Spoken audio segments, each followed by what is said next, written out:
Steve Harvey. A name that echoes through television screens and comedy stages around the world.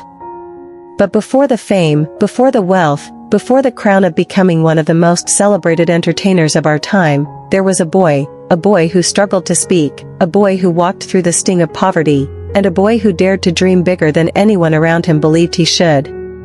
His story begins not with applause, but with silence, hunger, and a stubborn refusal to quit.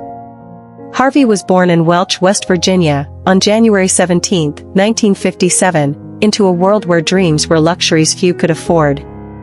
His father, Jesse Harvey, worked grueling shifts in coal mines that left his lungs scarred with black dust, while his mother, Eloise, stretched every penny until it broke. Childhood was not gentle to Steve. He faced poverty so severe that clothes had to be patched until they disintegrated, and winters were colder than the walls could hold.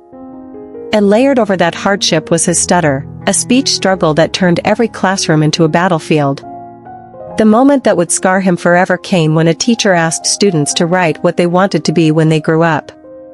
Young Steve, trembling but hopeful, wrote, "I want to be on television." His teacher tore the paper in half, laughing at the thought. That cruel rip stayed with him for life.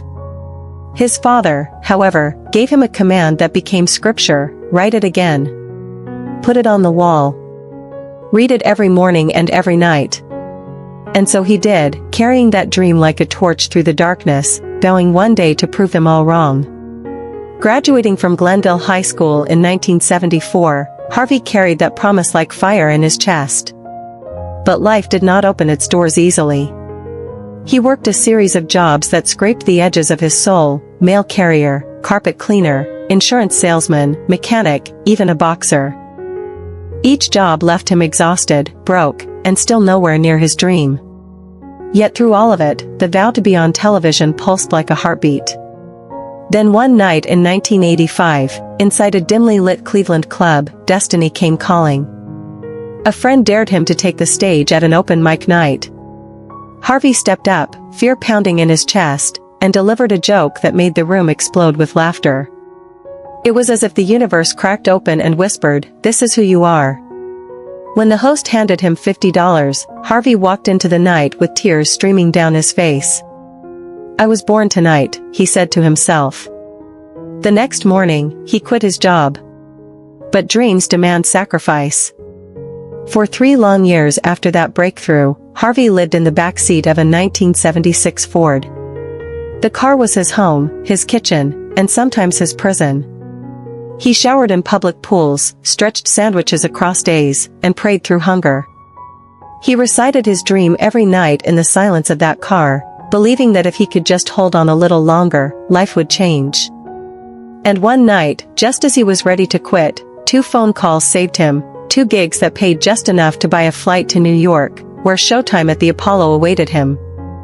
That moment was the spark that would ignite the fire of a legend. Standing under the blinding lights of Harlem's Apollo Theater, Harvey faced not just a crowd, but his entire past: the hunger, the nights in his car, the humiliation of his teacher tearing his dream in half. Every laugh from that audience was redemption. For 7 years, he carried showtime at the Apollo on his shoulders, transforming his pain into punchlines and his scars into strength. But the climb was brutal. Harvey worked 18-hour days, wrote jokes until dawn, toured until his body ached, and often collapsed in lonely hotel rooms where applause faded into deafening silence. In 1994, Harvey finally landed his own sitcom, Me and the Boys, followed by The Steve Harvey Show in 1996, which became a cultural landmark and ran for 6 years. To millions of viewers, he was no longer just a comedian. He was living proof that a boy mocked for dreaming too big could turn his pain into power. But the price of success was steep. Fame gave him crowns, but also chains. The schedule stole time with his children, missed dinners, birthdays, and moments he would never get back. In those quiet hotel rooms, Harvey wrestled with the truth that he had given the world his laughter, but sometimes at the cost of his own family's smiles. The late 1990s crowned Harvey as one of the kings of comedy, alongside Cedric the Entertainer, D.L. Hughley, and Bernie Mac. Night after night, stadiums thundered with laughter, and Spike Lee's The Original Kings of Comedy immortalized Harvey's name on the big screen. The boy from Cleveland had become a king. But the crown came heavy. In December 2015, Harvey faced one of the most humiliating moments of his public life during the Miss Universe pageant. Before millions watching worldwide, he announced the wrong winner. Gasps rippled through the theater as the mistake became clear. Harvey's heart sank. "I just want to apologize," he said, trembling, choosing courage over escape.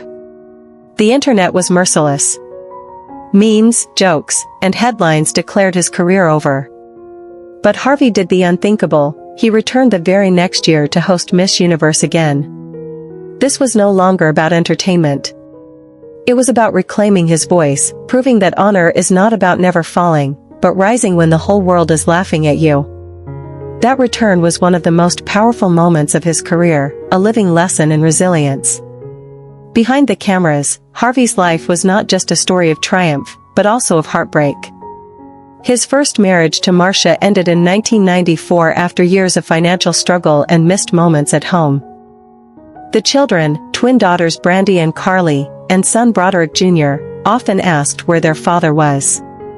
Harvey would later confess, "I lost my family chasing the dream." The pain cut deep, but he kept running. He remarried in 1996 to Mary Shackelford, and for a time, it felt like redemption. Their son Winton was born in 1997, and Harvey called him his compass, the reason he kept fighting. But as his career soared, the same absences that ended his first marriage began to haunt the second. By 2005, the relationship collapsed under the weight of scandal and public accusations. Courts dismissed many of the claims, but the damage to Harvey's reputation was severe. Worse than the headlines was the pain of being separated from Winton, who was just 8 years old. Harvey would sit alone in hotel rooms, adored by millions, but powerless to heal the pain in his boy's eyes. When Winton chose to live with him as a teenager, Harvey called it a second chance from God. Just when it seemed Harvey had conquered every battle, life struck again. In 2005, after paying off lawyers and court costs from his divorce, he checked his bank account and saw just $1,700. For a man whose face was on billboards, it was a devastating humiliation. But worse news was coming. Harvey learned that for 7 years, due to a disastrous accounting failure, his taxes had gone unpaid. The penalties, interest, and debt mounted to millions, threatening to destroy everything he had built. Harvey feared not just bankruptcy, but prison. At night he lay awake staring at the ceiling, asking God if this was how his story would end. But Harvey did what he had always done, he fought.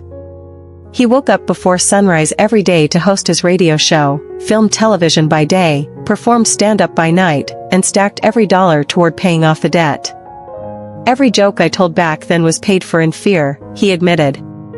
Slowly, dollar by dollar, Harvey clawed his way out. When he finally landed the hosting job for Family Feud in 2010, ratings skyrocketed, and Harvey was reborn. The man who had once slept in a car now appeared nightly in living rooms across America as the face of joy itself. Today, Steve Harvey is more than a comedian or a host. He is a global icon, the architect of an empire spanning television, radio, business, and publishing. But Harvey himself will tell you that his greatest achievement is not fame or fortune, it's his family. In 2007, Harvey married Marjorie Bridges, the woman he calls the best thing that ever happened to me.